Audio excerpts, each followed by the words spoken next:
Hoy hemos estado haciendo la visita al barrio de Orriols, donde hemos visitado, como hacemos habitualmente, a ciudadanos, a entidades, hemos visitado colegios, ahora venimos al centro de jubilados, hemos estado también visitando el ambulatorio y lo que tendría que ser el centro de salud también,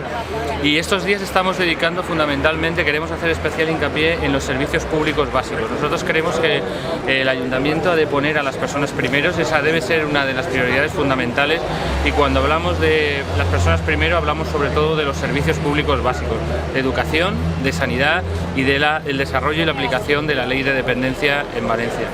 En ese sentido, si hace pocas horas dedicábamos nuestra actividad sobre todo al ámbito educativo,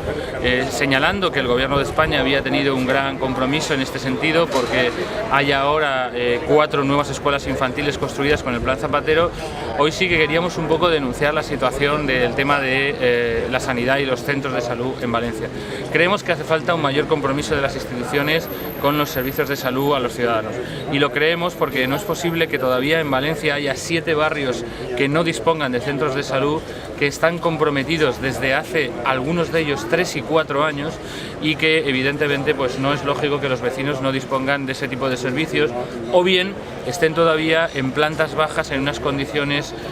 no adecuadas porque están muy anticuadas. Por eso quiero dejar claro que nosotros, desde luego, uno de los compromisos del Partido Socialista en Valencia claramente es estar al lado de la gente, y a nosotros nos parece que un ayuntamiento,